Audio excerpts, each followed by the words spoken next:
Welcome to Elderly Care, the place where we embrace the wisdom of aging and share heartfelt stories to inspire your golden years. If this is your first time here, don't forget to hit that subscribe button so you never miss content that truly speaks to the soul.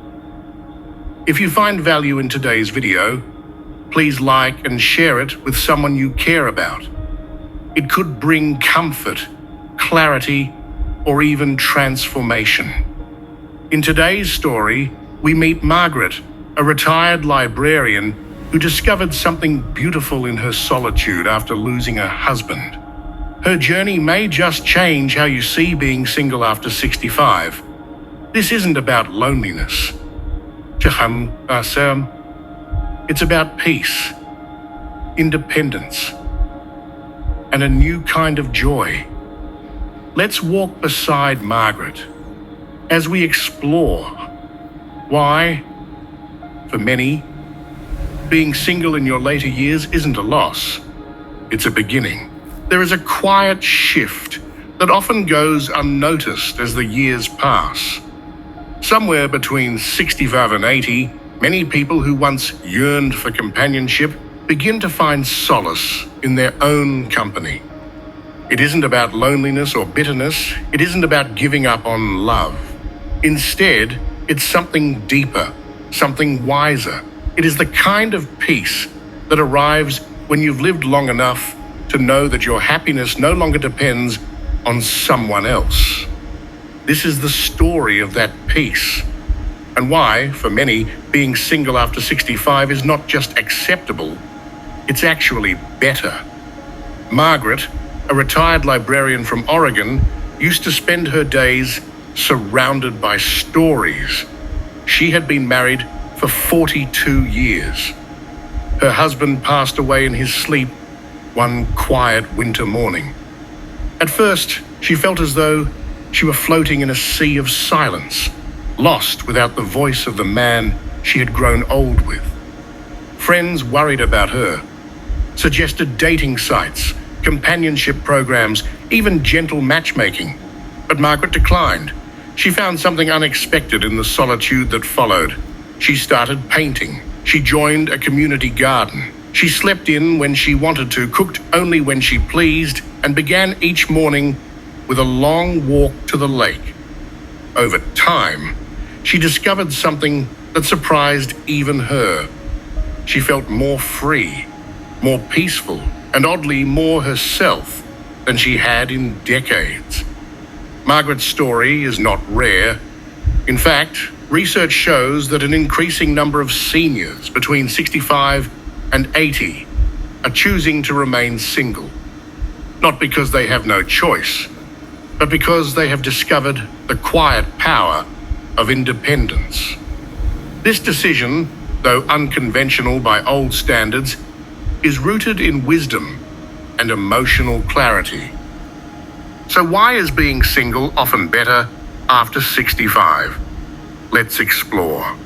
Number 1, there is the undeniable sense of emotional freedom. After years of meeting the needs of children, spouses, and extended family, many seniors are finally in a stage where they can focus solely on their own well-being. Relationships, even the most loving ones, require compromise. They involve navigating someone else's mood, habits, and needs. While this can be deeply rewarding, it can also be draining, particularly when energy becomes a precious resource with age. Being single allows older adults to live in alignment with their own rhythms. You wake up when your body tells you, eat what you crave, pursue hobbies without explanation, and spend your time exactly as is you choose. And that emotional autonomy isn't selfish. It's healing. It allows many to reconnect with who they were before the roles of partner, parent, or caregiver became dominant. And for many, that rediscovery feels like a breath of fresh air. Number 2, there is financial independence. Money, as it turns out, often causes more stress than most relationships can carry. especially in later life. Merging finances, balancing shared expenses, and navigating different spending habits can be a source of tension. After 65, when many are living on retirement funds, pensions, or savings, this tension only increases. Seniors who live alone often report having better control over their budget and fewer arguments about money. They can make decisions based solely on their needs and priorities, whether it's donating to a cause, helping a grandchild, or simply saving for peace of mind. Financial freedom is not about having more, it's about having control. And single seniors often enjoy that control without the added complexity of partnership. Number 3, health and well-being often improve, contrary to what many assume. While studies often cite the health benefits of companionship, they sometimes overlook the stress that unhealthy or codependent relationships can place on seniors. Constant emotional tension, unresolved conflict, or caretaking burdens can deteriorate both physical and mental health. Being single gives many older adults space to prioritize self-care in a more focused and deliberate way. They choose when to rest, how to move, what to eat, and whom to be around. Many join walking groups, meditation circles, or simply find joy in silence. This autonomy supports better sleep, lower blood pressure, and stronger mental clarity, especially when paired with fulfilling social interactions that they choose rather than endure. Number 4. The fourth reason is the freedom from emotional caretaking. Emotional labor, a term that refers to the invisible effort of managing others' feelings and needs, is often underestimated in relationships. In long-term partnerships, especially those involving illness, imbalance, or emotional dependency, one partner often becomes the silent caretaker. Seniors, particularly women, report high levels of emotional exhaustion from decades of nurturing roles. Choosing to remain single after 65 is, for many, an intentional decision to reclaim their emotional space. It allows for connection on their own terms, companionship without obligation, friendship without pressure. They give only what they truly wish to give, and that in itself is empowering. Number 5 is the ability to deepen relationships outside of romantic love.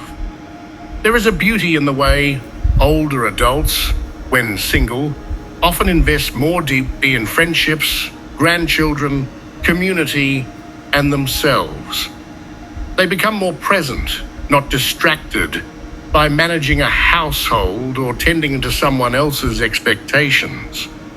Alice, a 72-year-old widow, shares her afternoons with her neighbor's dog, volunteers twice a week, and FaceTimes her great-grandchildren every Sunday.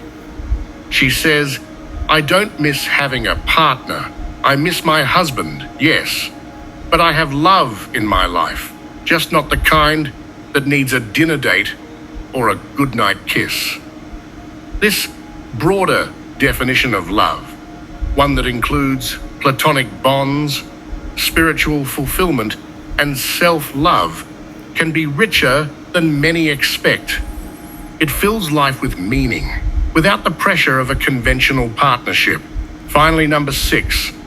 Reason is perhaps the most subtle but most powerful. The quiet joy of being at peace with yourself. After a life full of striving, career, family, marriage, achievement, there comes a time when what the soul seeks most is simplicity. Not being alone, but being at ease. Not being admired, but being understood. Being single after 65 allows this peace to grow. There is no performance, no pretending. Just you, authentic and enough. For some, this means reading under a soft lamp every night. For others, it means dancing alone in the kitchen or talking to the moon. These small sacred rituals often flourish best when no one else is watching. Now, this isn't to say that being single is always easy. There are nights that ache, memories that surface, and holidays that feel hollow. Companionship is a real human need, and it takes courage to walk life's later years without a partner. But that courage is not emptiness. It is strength. And for many, it is the most empowering chapter of their lives. Experts in gerontology and mental health agree. Autonomy, when paired with meaningful connection, leads to healthier aging. It's not about isolation. It's about intentional living. A study from the University of Michigan found that seniors who live alone but stay socially engaged tend to report higher life satisfaction than those in strained relationships. What matters is not whether you're single, but whether you feel free, valued, and in charge of your days. So what does this mean for those approaching 70, already in their 60s, or even in their 80s? It means permission. Permission to stop chasing a narrative that no longer fits. Permission to say, this life is mine now. Permission to stop fearing solitude and begin embracing sovereignty. Being single after 65 is not the absence of something. It is the presence of something else. Peace, clarity, and choice. It's waking up and knowing you owe no one an explanation. It's discovering that your favorite company might just be your own. It's having space to grow, to learn, to laugh out loud in an empty room, and know that joy still lives in your bones. It is a new kind of love story, one where the love is directed inward, toward a life you've spent decades building and a self you've finally come home to. It's not too late to begin again. In fact, for many, it's the perfect time.